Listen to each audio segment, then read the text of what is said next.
not going fast enough. Yo, wait, hey! Oh my fucking god. What? Shit, this nigga dead. Is he fucking dead, yo?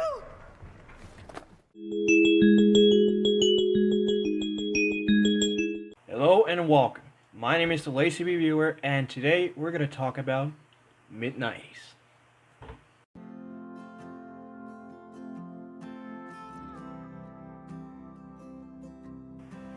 So, once again, we're going to be talking about another directorial debut, but this time is from one of the most acclaimed and respected A-list actors working today, Jonah Hill. Now, the two-time Oscar-nominated Jonah Hill is mostly well known for films such as 21 Jump Street, The Wolf of Wall Street, Moneyball, and one of my all-time favorites, Superbad. And yet he manages to surprise us with this poignant yet flawed time capsule of a movie that focuses on the skater's lifestyle in the 90s.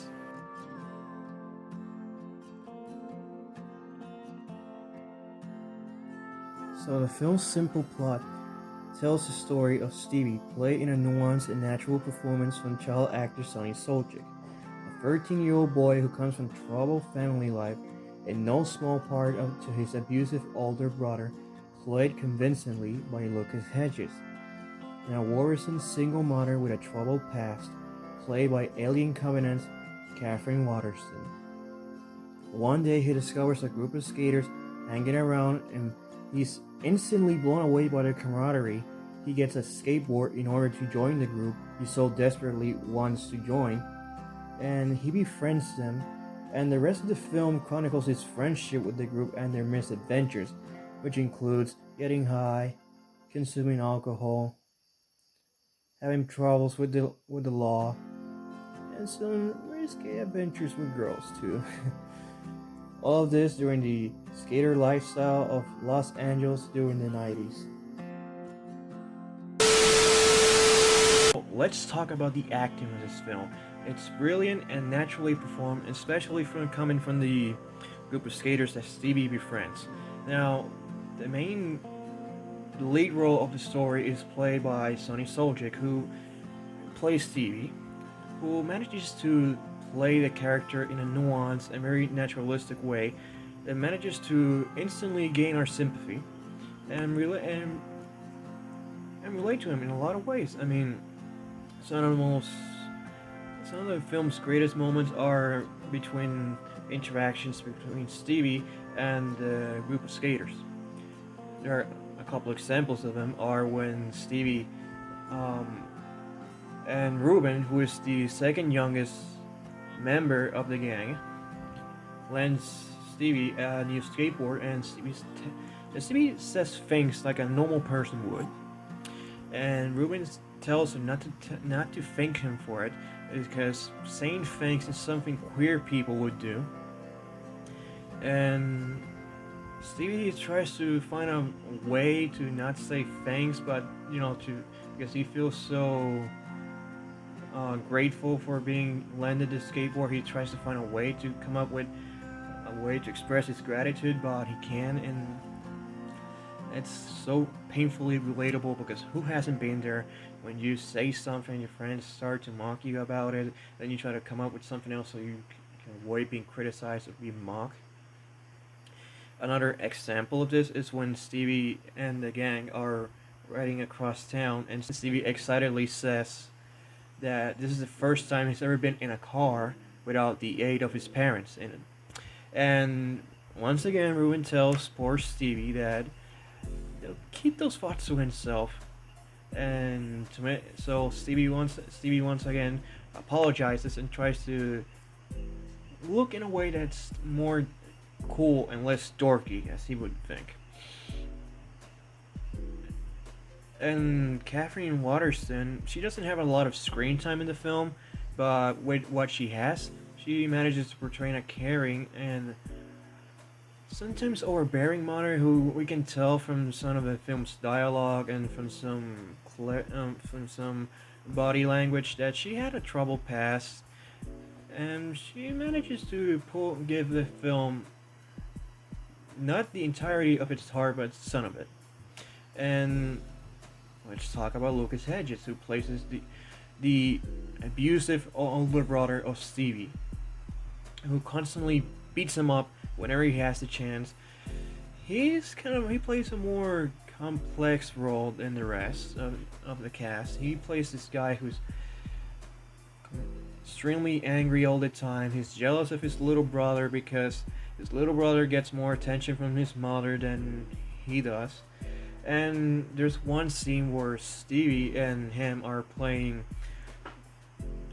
video games, and Lucas Hedges' character tells him that his mother wasn't always like that. That his mother was treating him very differently than the way she treats Stevie now that he's a kid.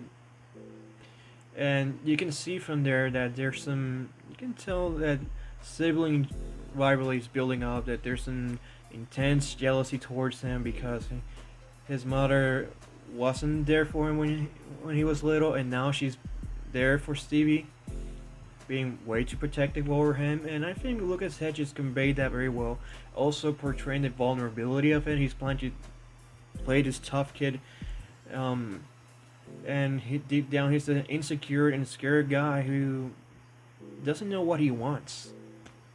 From the film's opening, it manages to pull you in.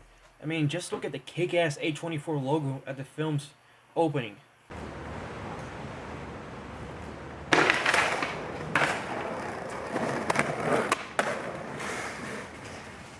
Another thing that I like about this film is that it has several 90s pop culture references that manages not to overstay their welcome, like, let's say, Stranger Things. An example of this is when Stevie, after a long night of training with his skateboard, he gets inside his house into the living room and sees his mom watching Goodfellas. So let's talk about the film cinematography. The film was shot on a 16mm camera that manages to capture the aesthetics of the era it's portraying, and the whole thing feels like it's shot on a camcorder from the 90s, that in the style of a home movie. That's the way the cinematography of this film feels like, and it manages to portray it in a not pretentious way. Even though the film has received some comparisons with Larry Clark's 1995 controversial masterpiece Kids, due to both films' documentary style, aesthetics, and similar plot points. And yeah, both films have a lot of similarities in it. Both main characters of the film embrace the skater's lifestyle, which gets to involve booze, drugs, and sex, and both of them manages to bring an uncomfortable vibe at several realistic scenarios which the main characters are facing. One example is the scene where Stevie loses his virginity with an older girl. It doesn't romanticize the sex scene. There's no cheesy music playing in the background. It's just an uncomfortable moment, made all the more realistic with Sonny Soljic's realistic reactions of nervousness and yet eagerness to go on with it. It makes the viewer feel just as uncomfortable as Stevie.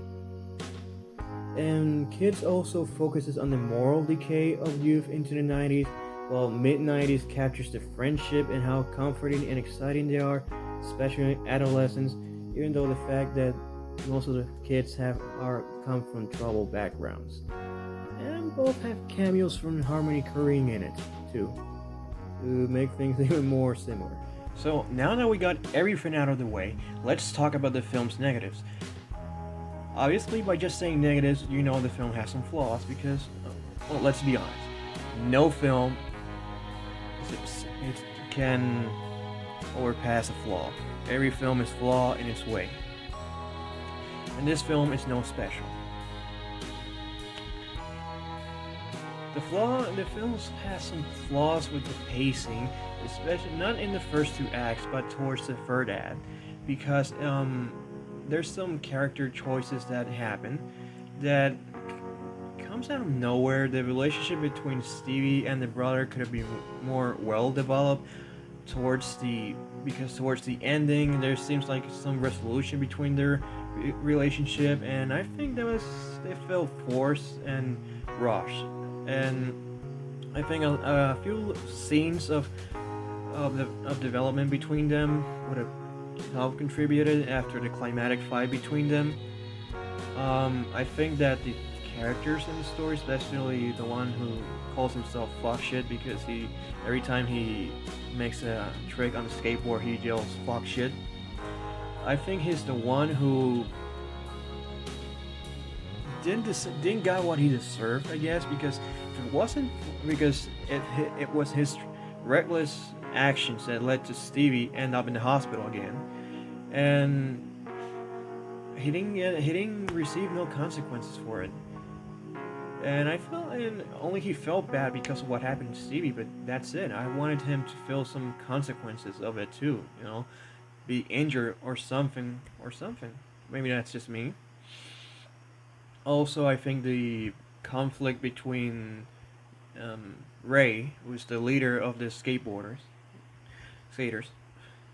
and fuck shit. I think there's a few couple of small moments that detail the ensuing rivalry that's between them, because Ray wants to be something better in life and Fox is just a conformist who strives to his day to day on a day to day basis and doesn't really have ambitions or anything, while Ray wants to be a professional skater. And Fox tries to sabotage Ray's meeting with some professional skaters, and and to be honest, I really expected a huge confrontation about it, because Fox is actually doing intentionally to sabotage his friends' attempts at getting more progress in his life, and I felt very disappointing at it. And the fact that when Ray, who is supposedly the moral compass of the group, is supposed to tell Fox not to be driving the car because he's drunk. I thought there was gonna be a huge confrontation about it, but nothing happens. It's just like Ray just goes along with it, and because yeah, there needs to be a climax of the film, and that happened.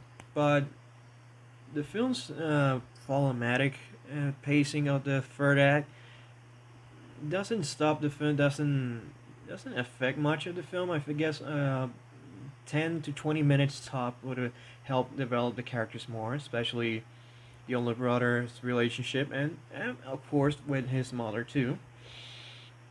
But it all comes back to full circle, being a good movie. In the This will ending, be a which film the that I ending will basically be sums making an up the theme of in-depth analysis friendship, of nostalgia, in the near and future.